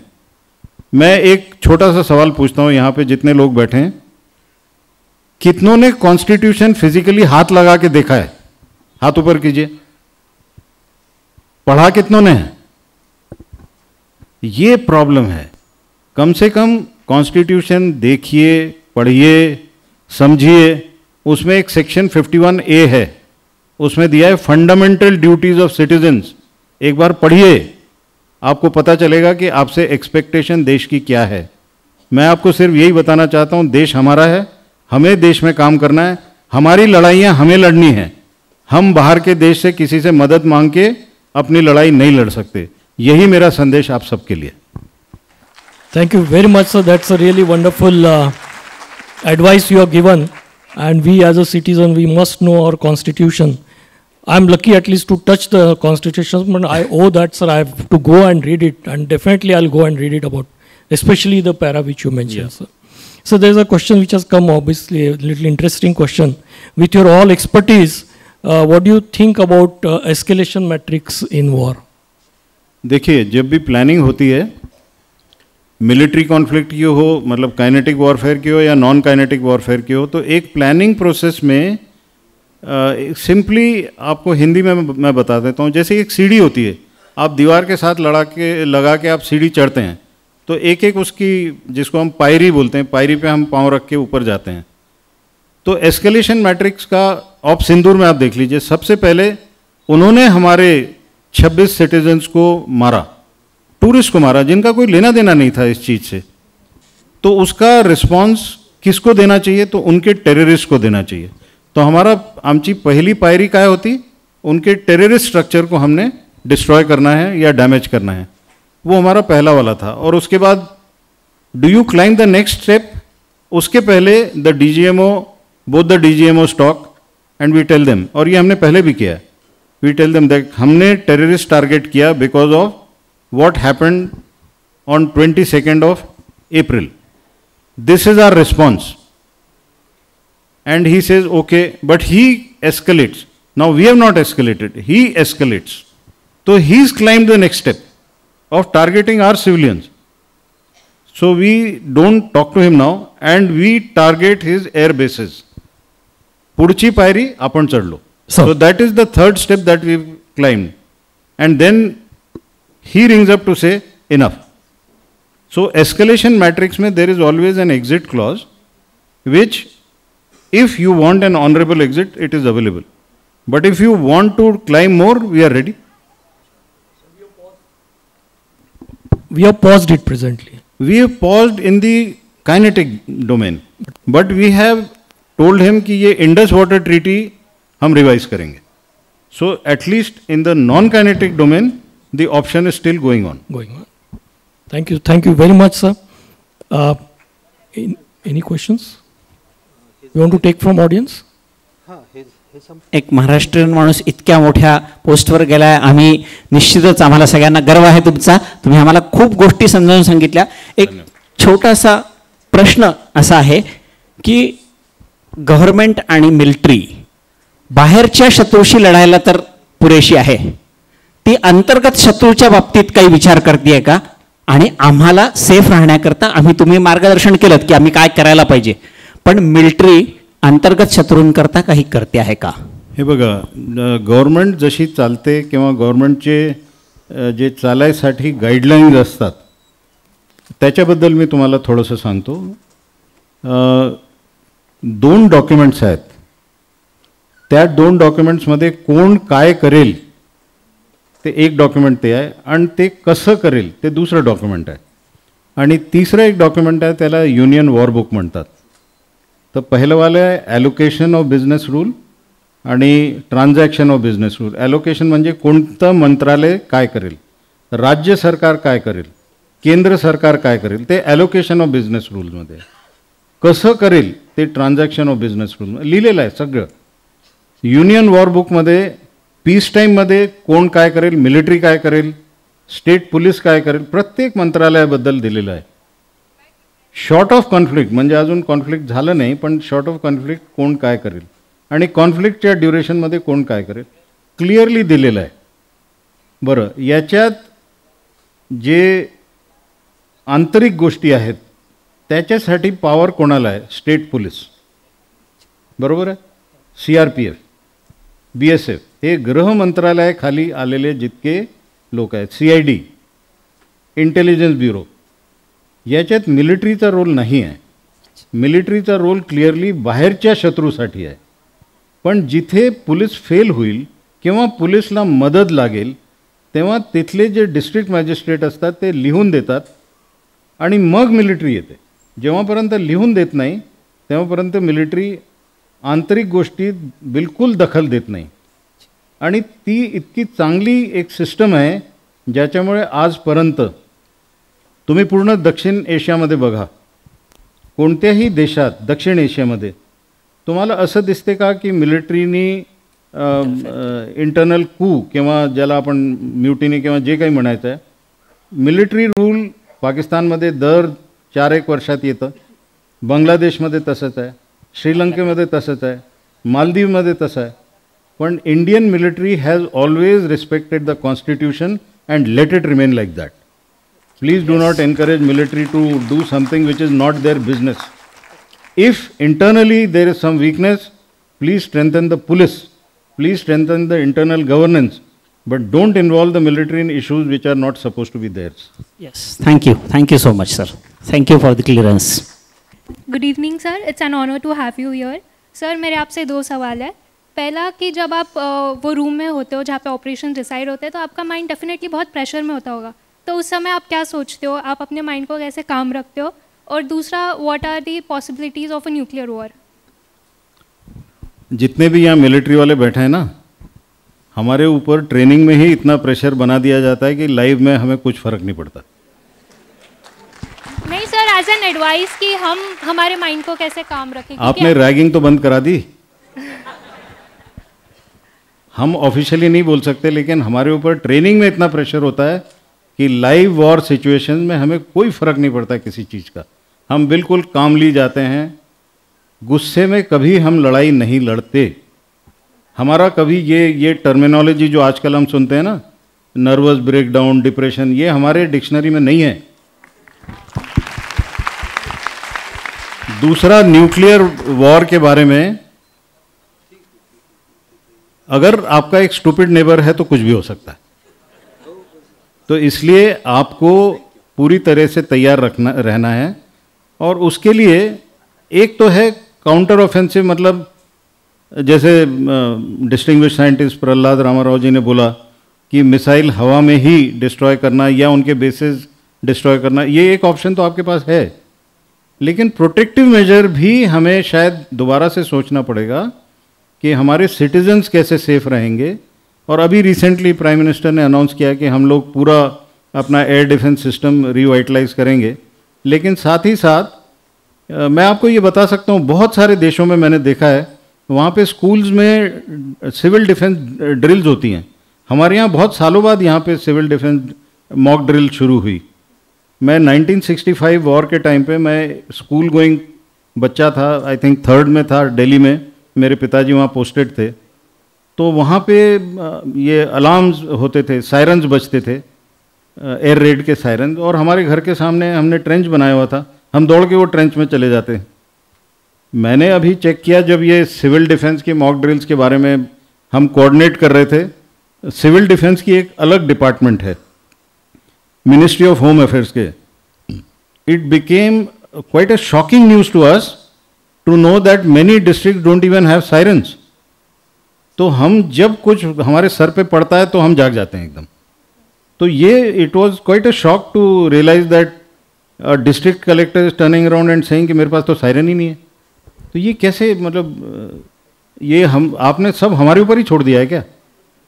आई think civil defence also has to wake up and they have done a lot in the last about 6 months. They have done a lot, but what has not been done in the last 60 years and suddenly you expect it to be done in 6 months is not possible. So I think जैसे हमारे distinguished scientist ने बोला, जो कर रहे हैं वो बढ़िया करिए, देश के हित में करना है और पूरा कीजिए। तो ये तो कम से कम हमारे डिस्ट्रिक्ट लेवल ऑफिशियल्स को ये समझना चाहिए कि अगर एक डिफिशियंसी आज है और हमारे सिटीजन्स उसमें अगर मरेंगे तो इसकी जवाबदारी कौन लेगा? आप हमारे ऊपर छोड़िए, हम जो बॉर्डर पे करेंगे वो करेंगे। और न्यूक्लियर वॉर, आप ये एकेडमिक क्वेश्चन नहीं है। मैं अगर आपको बोलता हूँ कि चाइना भी कर सकता है, पाकिस्तान भी कर सकता है, उसके बाद क्या? उसके बाद बचना है ना। तो वो तैयारी करना चाहिए और फोकस उस पर होना चाहिए और सवाल उस पर होना चाहिए। Right sir, if you could answer one question. जैसे हमारा नो फर्स्ट यूज़ पॉलिसी है सर, तो हम इमेजेस से देख सकते हैं, सैटेलाइट इमेजेस से, कि उन्होंने लोड कर दिया न्यूक्लियर वेपन्स। तो क्या तब भी हम नो फर्स्ट यूज़ फॉलो करेंगे और उनको अटैक नहीं करेंगे? किसने बोला है कि नो फर्स्ट यूज़ चेंज नहीं हो सकती? Right, thank you sir. कोई भी पॉलिसी, कोई भी प्रोसेस, कोई भी charter is not cast in stone. When the time comes it will be reviewed, but as of now why should I imagine of something? And even if I imagine, why should I tell you? Sir, मी जाधव, मला एक छोटासा प्रश्न विचारायचा आहे। आपण सर्व भारतीय वारंवार पाकिस्तानचा उल्लेख करतो किंवा पाकिस्तानला दुश्मन समजून वागत असतो, पण पाकिस्तान हे कुत्र्यासारखं आहे, त्याचं शेपूट वाकडं राहणार आहे। थोडं झालं की त्याला ठेचायला पाहिजे आणि आपण चायनाला समोर ठेवायला पाहिजे, कारण जगामध्ये जर बघितलं तुम्ही सर्व बाबतीत चायना टॉप मोस्ट झालेला आहे। न बोलताही चायनाची जागतिक किंमत खूप वाढलेली आहे। तर 2047 पर्यंत जायचं असेल तर आपल्याला चायनाला फॉलो करणं गरजेचं आहे असं मला वाटतं सर। पाकिस्तानबद्दल तुम्ही छान शब्द वापरले, त्याच्याबद्दल अभिनंदन। पण चीनबद्दल मला असं वाटतं की चीनने इतकी प्रगती केली तर पहिले ते तर बघा की आपण का नाही केली। जर त्यांनी जास्त काम केलं, जास्त सपाटून काम केलं तर आपल्याला कोणी थांबवलं होतं काम करायसाठी? तर चीनशी जर तुम्हाला युद्ध करायचं आहे, आर्थिक युद्ध होईल सगळ्यात पहिले तुमचं। तुमची आर्थिक परिस्थिती टिल अबाउट 1990 और around that time the economic matrix of both the countries was same, but suddenly they took off. Obviously they got help from USA also, but actually if you look at it, आपल्या देशात vestiges खूप आहेत, duplication खूप आहे, focus कमी आहे, individual स्वतःच्या बेनिफिटवर focus जास्त आहे, देशाच्या ग्रोथ आणि देशाच्या सिक्युरिटीवर फोकस कमी आहे। माझं एकच म्हणणं आहे की चायनाकडे बघा, शिका, कसं त्यांनी स्वतःला प्रगतीच्या मार्गावर इतक्या सपाटून नेलेलं आहे।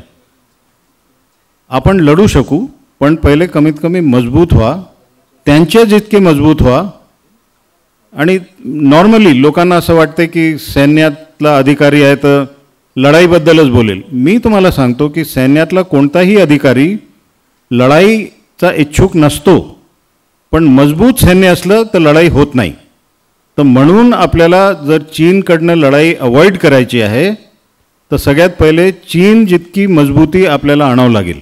आणि ते नुसतं सैन्य मजबूती नाही, आर्थिक मजबूती सगळ्यात महत्त्वाची आहे. आणि ती आर्थिक मजबूती सहज आपल्याकडे येऊ शकते जर आपण सगळे मिळून त्या भागात फोकस केलं तर.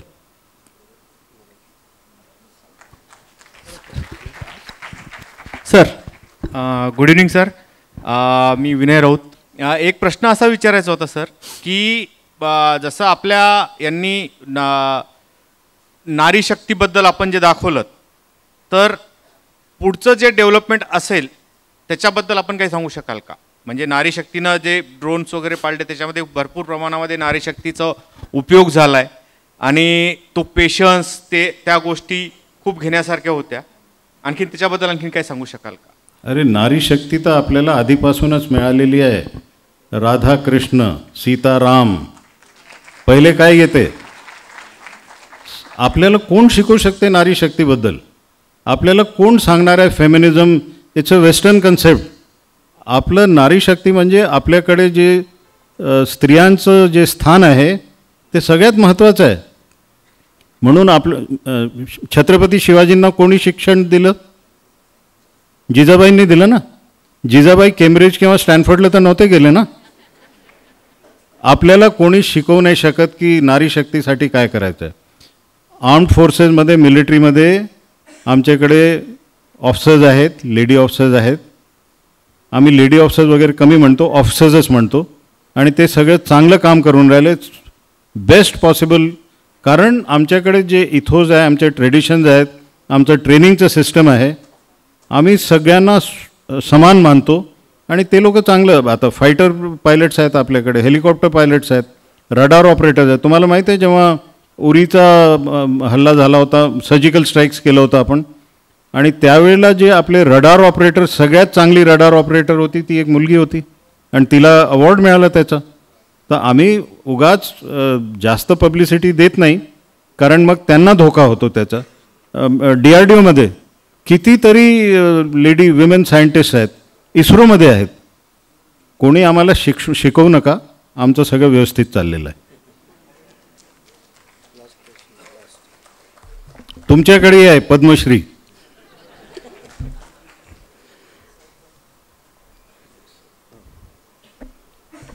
बहुत बहुत धन्यवाद lieutenant general Vinod ji Khandare sir एवं सर्जन कैप्टन मोहन रोटे सर. आज हम बहुत गौरवान्वित महसूस कर रहे हैं कि हमें lieutenant general Vinod ji Khandare sir को प्रत्यक्ष सुन पाए. ऑपरेशन सिंदूर का आंखों देखा कार्य हम सुन पाए. हमारे पूर्व प्रधानमंत्री अटल बिहारी वाजपेयी जी ने कहा था, we can choose our friends but we can not choose our neighbours. तो अगर हमारे पास सरदर्द देने वाले पड़ोसी है तो हमें फक्र है कि हमारे पास ऐसा नेतृत्व है, हमारे पास ऐसे सलाहकार है, हमारे पास ऐसे सैनिक है जो इन पड़ोसियों को सबक सिखा सके. सर, हम आपको आश्वासन देते हैं कि आपसे मिले मार्गदर्शक पथ पर निश्चित ही हम सजग नागरिक बनकर कार्य करेंगे. धन्यवाद.